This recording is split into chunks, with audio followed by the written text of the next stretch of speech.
Hey, welcome back to the training series for marriage mentors. Today we're covering the subject of ReEngage. Hopefully we'll paint a picture for everything that you need to know to be a great marriage mentor in our ReEngage class. And rather than me just telling you of what that looks like, what you need to do, what's expected of you, I invited some veteran mentors here from the ReEngage class. You guys have taken it more than I think any other mentor at Hope. So I'm glad to be welcomed to be joined today by Preston and Lori McLaurin. Thanks for being here, you guys. Thank you. Awesome. Well, let's jump right in. Preston, can you paint a picture for what ReEngage looks like? What happens in ReEngage week to week? Well, basically, we've got like an 8-week. We've got a curriculum, the ReEngage curriculum, and couples will go through their homework assignments weekly, and then we all pull together on a designated night. And in that evening, we'll have I'll open up for a few minutes and just get people comfortable, and then we'll have a speaker, like a TED Talk style speaker that kind of corresponds with the lesson and the principles that we're working through. And then we break away into our tables of 3 and 4 couples with a mentor. Yeah, so you've got a large group portion and still a small group discussion in every night. I love that. Lori, what's expected of mentors even before class begins? So the first thing we recommend is that couples will do their lesson together, which is what their couples at their table will be doing. So the marriage mentors will set aside a night during the week to come together, do their lesson, and go through it just so they're well prepared for the evening. They'll show up early for the evening of our lesson, and they will go to the huddle, and then they'll be at their tables to greet folks as they come. And sometime during the week, they will be sending emails out to their couples just to kind of keep them engaged, keep them knowing what's going on, some reminders of what's coming up that week and things like that. Awesome. So really just those things that night. So you mentioned huddle in there. Tell me what happens in this huddle. What does that look like? Well, basically, right before the meeting starts, as couples are coming in and eating, they're getting some food, we pull the marriage mentors in a big closet, a room that we found, and gives us an opportunity to just pull the team together and do probably what the most important thing is, pray together, and maybe lift up some couples that are maybe struggling or having a hard time getting started or uncomfortable, and also hear some of the victories that are happening and kind of get everybody on the same page for that evening on what we're going to be going through. Yeah. It's kind of like go get 'em team. Yeah, I love that we begin each night with prayer. I think that's, as you said, the most important thing that we could be doing for these couples, for each other really as well. So again, maybe there's some emails going out with reminders, and then there's a huddle that happens, and then there's a TED Talk, and then we get to these awesome table discussions, and we hear over and over how these couples that take our class love the time together with other couples just working through this curriculum, talking about it. So what's expected of mentors? What would you say are 1 or 2 key things that mentors can do to lead a great discussion at their tables? Right. So the first thing is, being that you've done your lesson, you're going to share kind of your story a little bit with your table couples. We really want you to be authentic and share, what your stages of marriage have been and what you've experienced. We find that it really helps couples open up if you're just honest and, like I said, authentic. Totally. And share struggles that you've been through, and that your life, your marriage hasn't always been perfect, but mostly how you've gotten through centering your marriage on Christ. So with everything, everybody's coming from a different stage. We all want to just make sure that we're bringing it back and it's Christ-centered. It's also important that mentors aren't, that they're facilitating and leading the discussion, but not monopolizing the discussion. Right. Giving everybody an opportunity to talk. And we really find that once one couple might open up, others just start chiming in, and your role can change from lesson to lesson, night to night, depending on what question it is. And then just be a master question asker.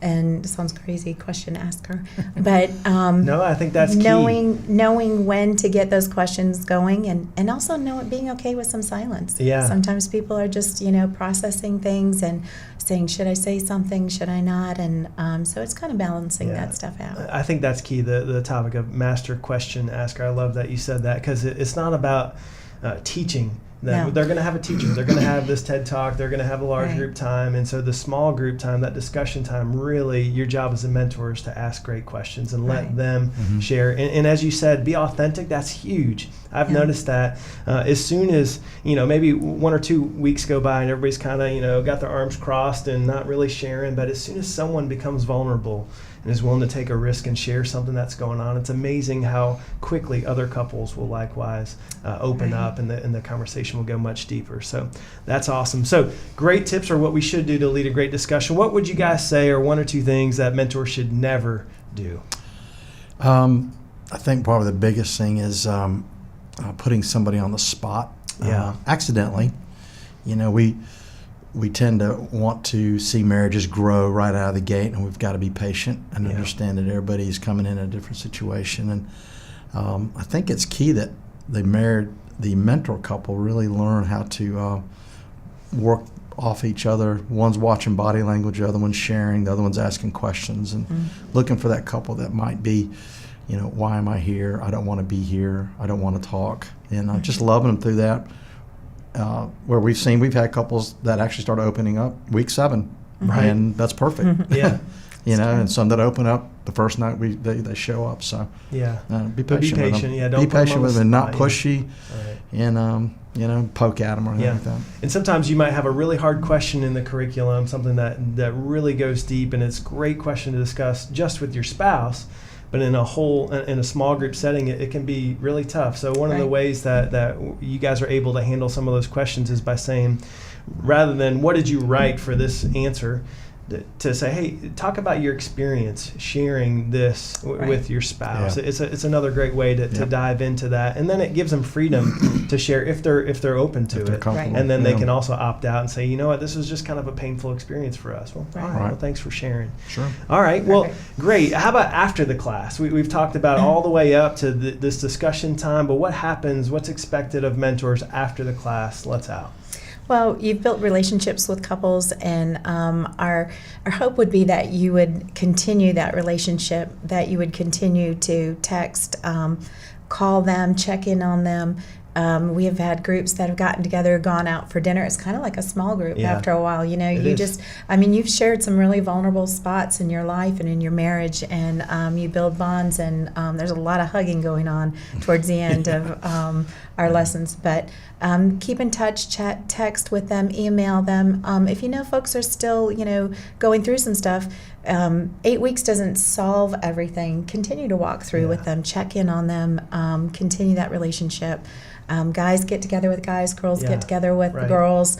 Sometimes you might just do a 2-on-2 couple date with them, and just continue to walk through, and they'll reach out to you. They'll really respond to that. It reminds me of our mission statement. Just love them where they are. Like Right. if we should Right. begin every class reminding ourselves, oh yeah, I get an opportunity to love this couple, Right. whatever they're facing. I'm just going to love them well and encourage Right. them to grow.